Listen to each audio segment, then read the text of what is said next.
Okay, so ito po ang mga role kaya pag nasira po ang ating atay, something happens to our liver, ito po ay maapektuhan lahat. Importante ho ba ang functional liver? Yes. Napaka-importante. Okay, now, this is what you cannot do without. Pakibasa nga po, you cannot live without a functioning liver.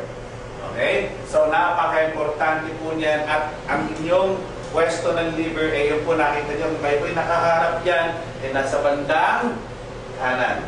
Okay? At inyong malapit sa, ano ba ang sa Tagalog po ng stomach? Tummy? Hindi ka lang. Okay. So, let's proceed po. Okay. Ito po ang stages of liver damage.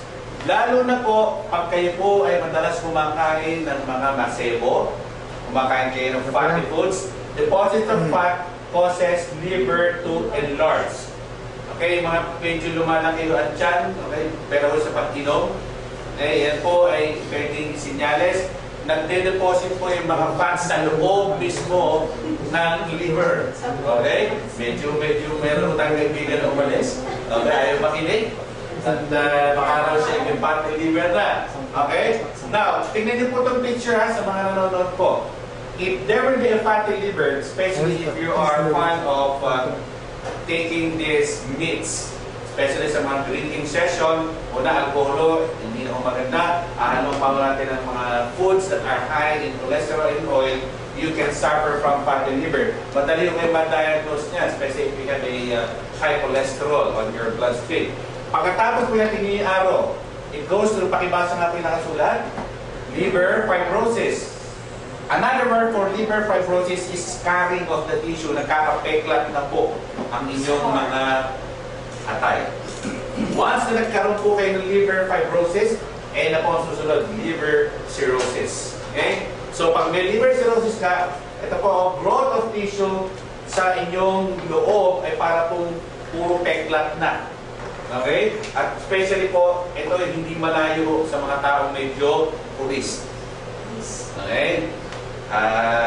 Lalo na ho yung mga overweight, medyo mag-ingat po tayo at yung madalas mamulutan ng mga oily foods. Now, I'd like you to see a film. Magtutuwa ko kayo sa pakikita ko, pero nakugulat ko sa mga tao to up to now, ay buhay pa sila. Okay, pero I'm sure ito ho ay medyo nababalutan ng taba ang kanilang mga liver. Okay, let's look at this. Yun po natin to ha. Ba't nawala? Okay? Hindi nagpakita. Ayaw manda. Wala na, di ba? Sayang. Sayang. Ulitin natin, ha? Subukan natin, ha? Take 2. Ayan, oh, super fatties. Ayaw talaga. Ayaw magpakita. Natakot po. Di ba? Okay? Pag paumanhin natin, siguro ho, talagang nag-impect at nagkawala ho yung ating baka di ho nag-match lang, but ang makikita rin sana rito when it play, you will see women are very, very fat and yet they're still happy about it.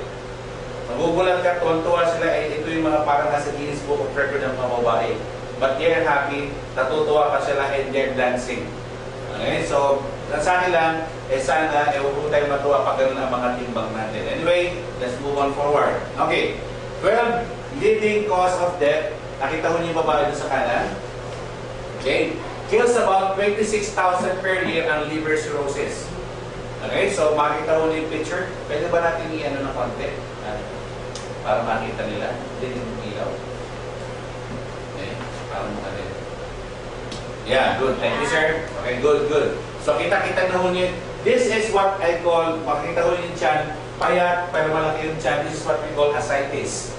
Okay, makikita ho niya. Let's look at the fit. Okay, at medyo yan po ay indikasyon na kayo po ay may tama nga especially yung mga atay. Okay, what are the causes? Definitely, pakibasa nga po. Alcohol drinking. Yan, mga mahilig po uminom ng alak. Okay? Ang bill po is heavy, at least 10 to 15% of alcohol. Ang medyo malulupit po is the hard drinks, gin. Okay? Ito po ay matataas po ang ating content ng alcohol. Okay? But good news po, ayokong promote sana to, pero sa mga medyo mainom, if you will take the product barley, hinihiwalay po niya yung aldehyde, okay? At mawawala po agad yung hangover at di ko agad kayo malalasin. Okay? Pero I'm not promoting drunkenness. Okay? Okay? Tandaan mo yun, hinihiwalay po niya talaga agad yung alcohol. Okay? So, hepatitis C. Natatandaan niyo ba yung tayo medyo aware of the hepatitis, A and B lang? But right now, it's up to G. In fact, there is hepatitis G. This is the appearance of hepatitis. It's a virus. Mostly are blood-borne. Okay? Lalo pag medyo transfusion ka ng blood, okay? Yung mga hiringgilya. What's hiringgilya? Alam mo hiringgilya, di ba? What's hiringgilya? Injection. It can be transferred to you. Pero ang pinaka-center po niya, doon sa loob is the RNA o the ribonucleic acid. Pag pumasok po yan, tatargetin po mismo ang inyong liver cell. Talagang alam niya kung saan pupunta at doon po siya magpaparami. Yan isa sa mga causes ng liver cirrhosis. Kaya pag ang mga dilaw po ang mga mata niyan, okay? Tingnan niyo mga katabi niyo kung mga dilaw ng mata. Okay? We call it icteric sclera. Okay, pag sinabi icteric sclera, dilaw ang mata. Icterus means yellow sa mata. Pag blue, yung may immortal. Okay? Okay? Okay, the hepatitis B and D. O, tingnan nyo. May hepatitis B and D na. Ang HEPA vaccine nagpo-protect daw, okay, as I say, pero problema, lalong tinatamaan ng liver. Pinoprotektahan niya yung viral infection, kaso yung liver naman ang nagsasuffer. Okay, so, advisable ba? For me, hindi po. Nutrition pa rin ang sagot yan. Kasi hindi agad tayo tatamaan ng viral infection if your nutrition is good. Okay? Next, other causes. Tingnan po natin ito, autoimmune hepatitis. There will not be more of this. These are more of genetic abnormalities. Pero ang sa akin lang po ito, kaya pinakikita ko ito, pag lumala, lalo lalala ang mga sakit na ito if we have these existing diseases. Okay? Okay, the NASH, black bile, dito dumadaan yung bile mula po doon sa inyong gallbladder. Pag black po yan, pwede po kayo magkaroon ng liver cirrhosis. Drugs, take note to, drugs. You can suffer from liver cirrhosis, toxins, and infections. Cirrhosis symptoms, exhaustion. Madalas so, pagod agad at nakakalumatan ng itsura. Parang may tama. Okay, what is exhaustion? Fatigue. Okay, when you say exhausted, iba exhausted sa fatigue. Fatigue is madali po siyang mapagod. Yung exhausted, parang wala na kung saan enerhiya. Okay? Next, loss of appetite. Wala namang dahilan, nawawalan po siya ng ganang kumain. And nausea and flatulence. When you say nausea, ito po yung dual. Iba pa po yung vomiting. Nausea is dual pa lang. At ito po yung madalas magpasabog na hindi ka nais-nais na we call it flatulence. Okay? Another one is weakness. Nako, madali, hindi lang mapagod, mahina, matamlay. Okay, so, nararamdaman niyo naman, dami mga manginginom po dyan. Medyo mag-isip-isip po tayo. Okay? Unexplained weight loss. This is one factor. Nakita niyo mo ba kanina? Payat pero laki ng tiyan. Pag yan po ay nangyayari sa inyo, hindi malaman, walang dahilan, kayo po ay nagkakaroon ng weight loss, then you might supposedly visiting a doctor. Okay? Now, next, abdominal pain, unexplained, moderate to severe. Walang kaabog-abog, sumasakit bigla, hindi ka naman nag-hyperextending, wala, from nowhere. Hindi ka naman uminom and everything, you are suffering from, lalo na yung sakit unexplainable. Okay? Now, spider angiomas o the spider-like blood. Tingnan mo niyo, no? Yung parang kung mapapansin niyo, akala mo nga sabot. These are what you call the spider angiomas.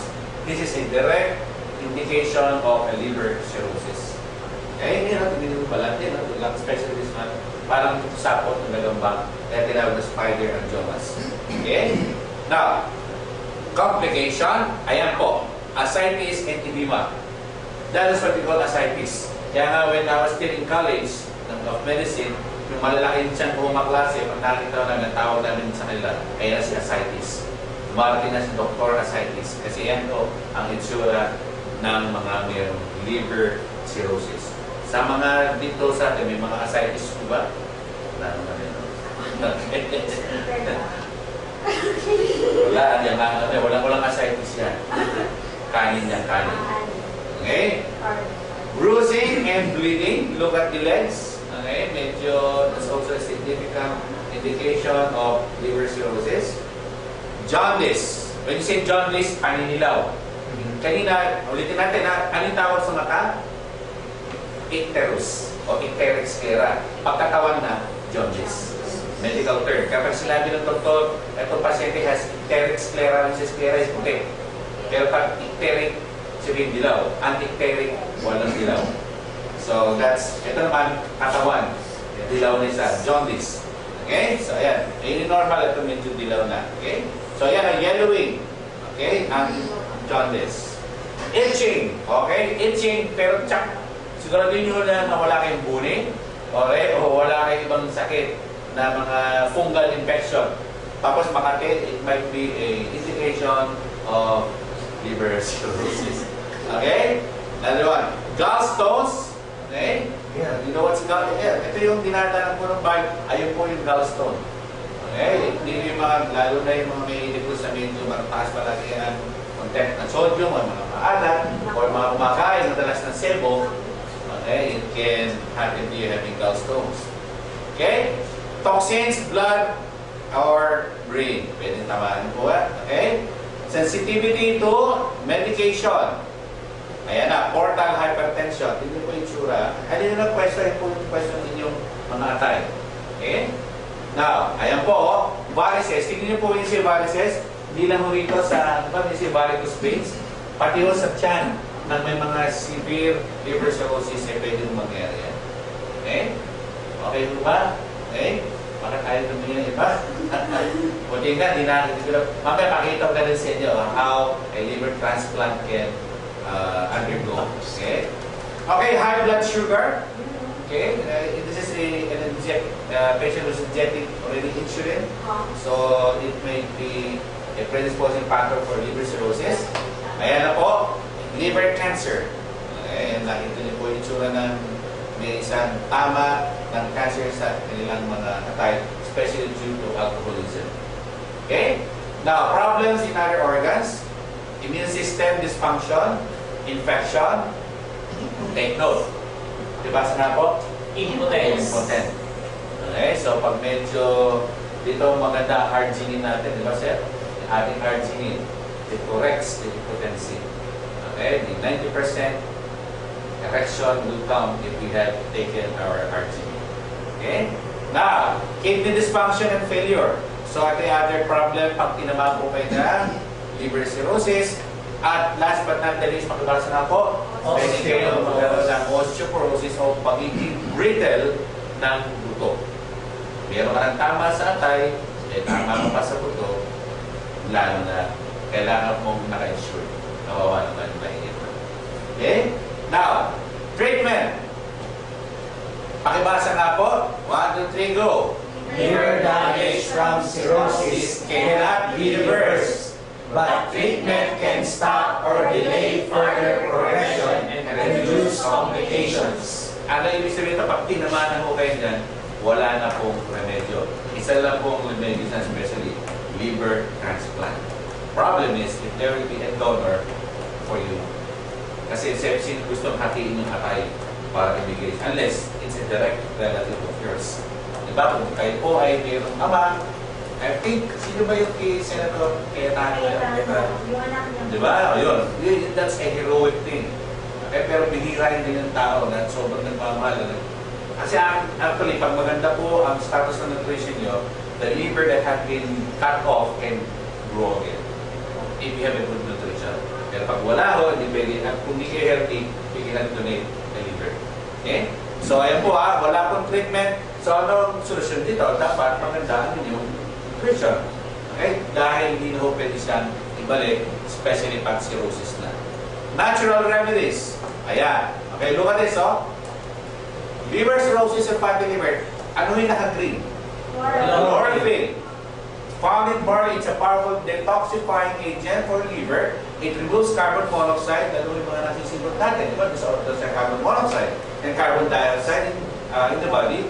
Chlorophyll also stimulates hemoglobin. Ano ba yung hemoglobin? Anybody knows hemoglobin? Ito po yung mismo nasa dugo na nagdadala ng oxygen. Okay, nung kumakabit po ang ating oxygen sa hemoglobin. At ito po ay nagkakaroon ng protection sa blood vessels for further damage. Dito, pakibasa na po. Help me with it. Basahin na natin. Glycosylsilicoxin. Yun nga. Glycosylsilicoxin. Okay? Prevents the formation of malloaldehyde, the fumes of alcohol, and acetaldehyde, which also prevents the formation of alcoholic liver cirrhosis and fatty liver. Yan ang nakakatulong po. Kaya ang ganda sa barley. Siya yung tatanggal ng mga alcohol content sa ating mga tayo. Yes. Okay? Glycine protects liver cells. Arginine, no? Sinabi ko kanina, detoxify the liver by neutralizing ammonia. Now you know kung bakit pag nakabarley ho kayo, hindi agad kayo nakakaroon ng hangover, hindi agad tinatamaan ng liver nyo. It is just some. Pag isa-isa ko yung content ng barley, it all relates sa ating pong liver protection. Okay? So, vitamins, hindi ko isa-isa, vitamin A, K, biotin, beta-carotene, niacin, lahat po ito nako-contribute sa inyong liver cirrhosis. Bottom line, bago ako mag-proceed, I'd like this to ask, do you think drinking or a shot of this whiskey, brandy is beneficial for you guys? Yes. Yes. Huh? If you would notice, sa Amerika, lahat ng field nila, every time they meet, they always offer a drink. Yeah? Para sa akin po, once in a while, lalo brandy is good. Pero the rest na araw-araw inaalo ka, hindi maganda. Okay? Una-una, ang whiskey is not good. It's really having a toxic effect on your liver. But brandy, I'd like to tell you guys, mga nanonood po, pag may difficulty of breathing, para may chest pain, may nakadaga dito, a shot of brandy is a bronchodilator. When you say broncho, that's the airway na dinadaanan po ng hininga at dinadilate-relax niya yung muscle na po constrict. Kaya luluwag ang inyong paghinga. Kaya ikaw, hindi yung isang baso, shot lang po. Kasi, Doc, gano'n kalaki pa yung one shot? Hindi yung isang baso. Inuman na mo yun. Hindi yung shot yun. Okay? Yung shot is, yan, parang kupitan. Okay? That's a shot. Okay? Yeah. Yun po ang shot. Okay? So, this will all help, ladies and gentlemen, sa inyong liver problem. Okay? Minerals, copper, magnesium, selenium, and zinc. Guys, these are all very, very powerful to detoxify to protect your liver. Okay? Okay pa ba ako tayo dyan? Yes. Yes. Yes.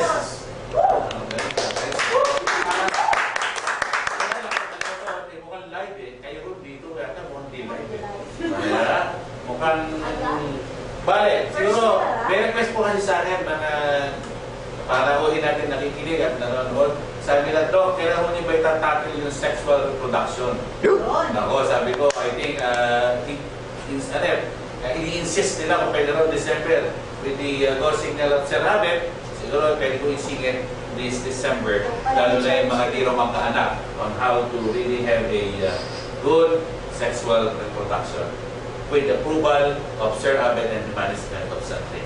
Okay? Okay? Okay. Conventional medicine or drugs, pakibasa nga po. Causes more misery than the disease itself. And in most cases, unsuccessful. Bad news. Pansinin mo nyo, okay? Tingnan natin ha. Trivia.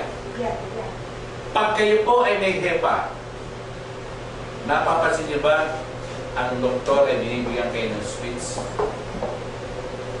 candies? Nung panahon ko, madalas sinasabi pag may hepa ka, take a lot of sour ball candies. Meron ba sour ball candies? Wala na yata. Panutsa ba yung panutsa? Pero nasa latang iba-ibang kulay ng bilog. Candy. O bottom line, candies. Magbabad ka madalas ng candy. What do you think is the reason? Lalo na yung mga sinuunang doktor, yan ang madalas na nireseta. And it's helpful. Give me a valid idea na tingin nyo, close idea. O yung mga nakikinig po, nanonood, can you help me with this? Bibigyan po ni Sir Abed ng premyo ang makakasagot ng tama.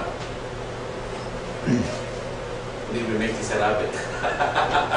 Okay, just for the info, ladies and gentlemen, ito po ang dahilan dyan. Kung naaalala niyo po yung biology or cell, about the cell, I don't know if you had encountered the organelle part of the cell, mitochondria. The mitochondria is the energy and powerhouse of the cell. Pag yan po ay nalalagyan ng switch, it's an energizer, lumalakas po ang liver nyo. Okay? Pag meron pong switch, what more of our product body? Switch pa lang po yun. That's my point. Okay? Okay pa po kayo? Yes! Okay. Ang dami yun rito, pero hindi umiibig ko eh.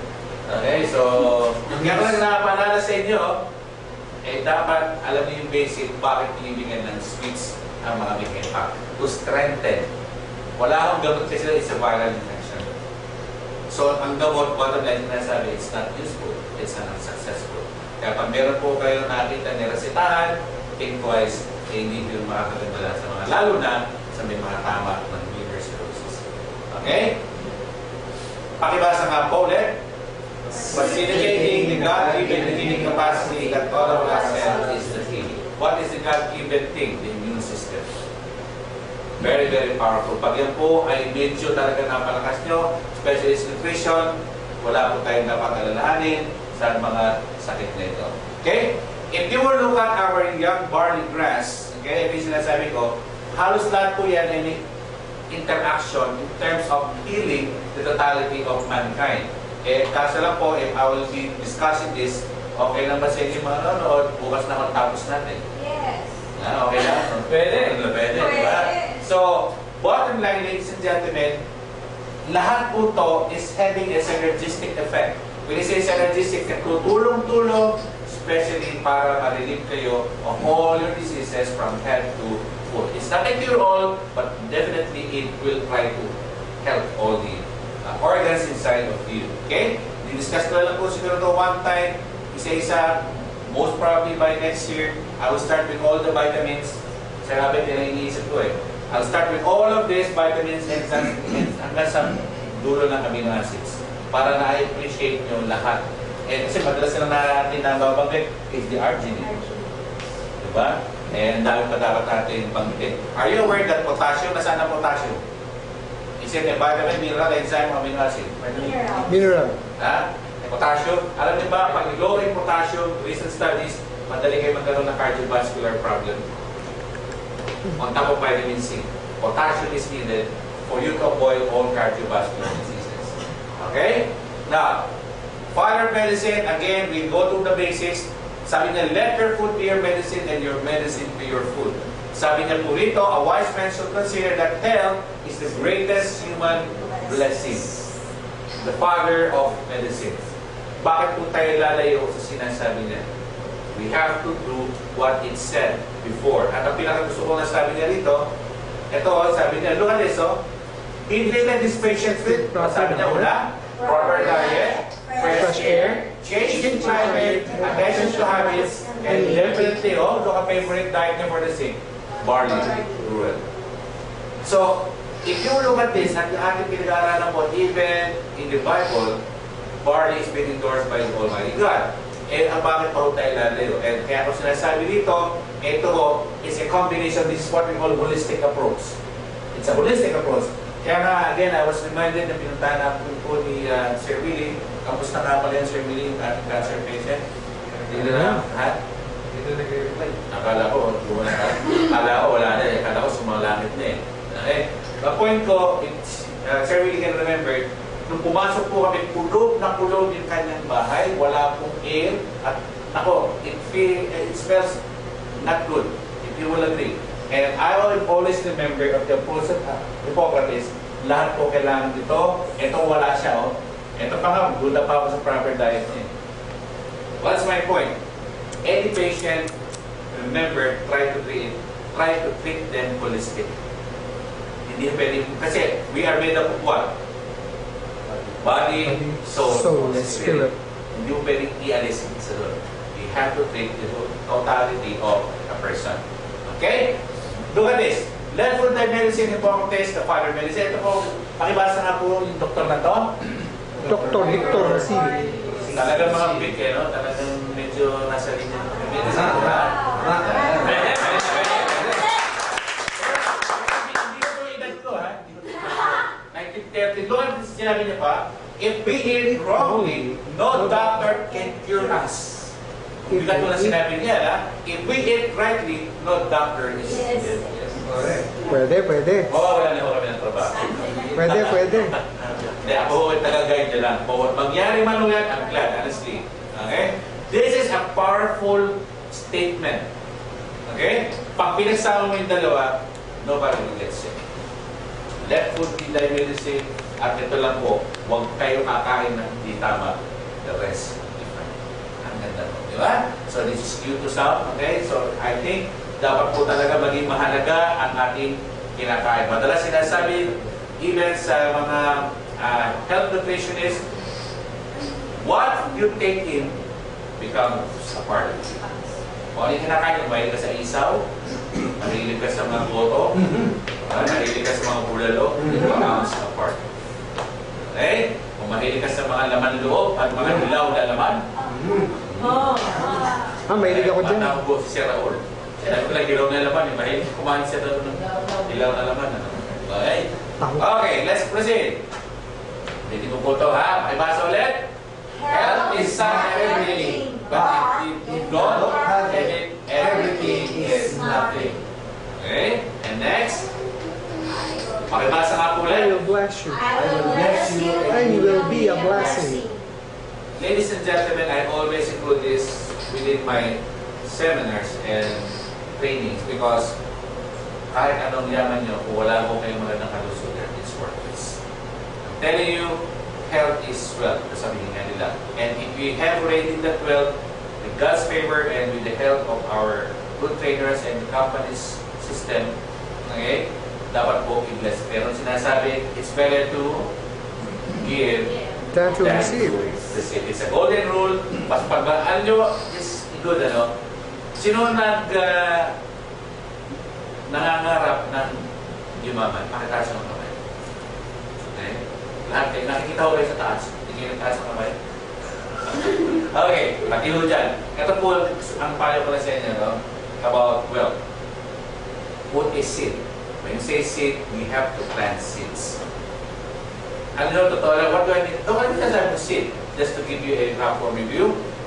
Kung meron po kayong minanais, whether it's a car, whether it's money, magtanim mo kayo, mag-bless kayo na mag-bless, that's the seed. We call it the seed. At magugulat po kayo yung inyong tinatamasa ay magayo.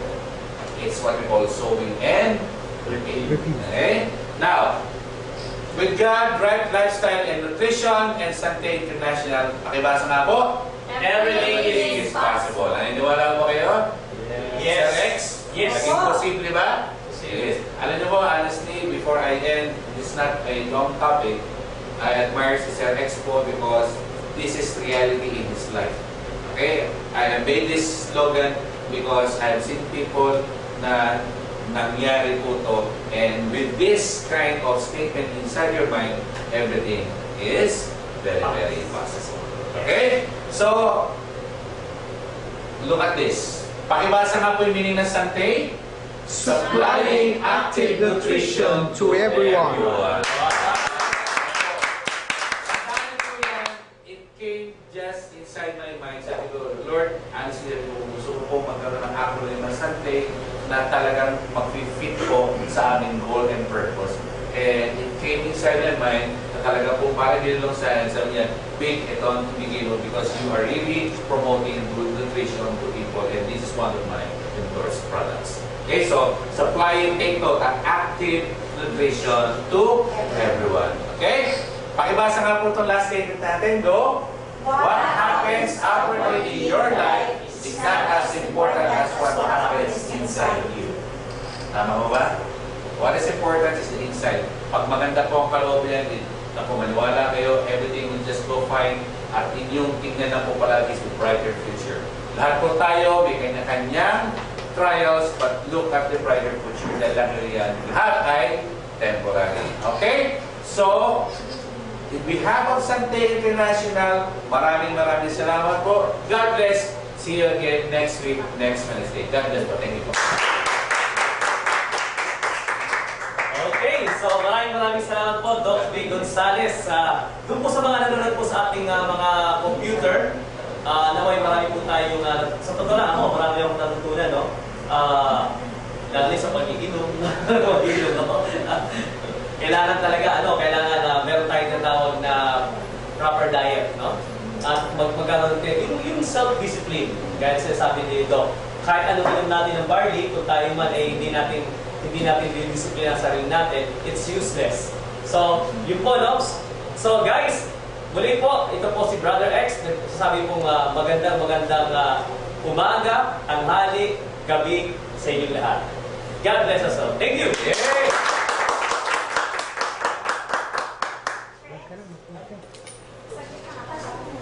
Ginanood,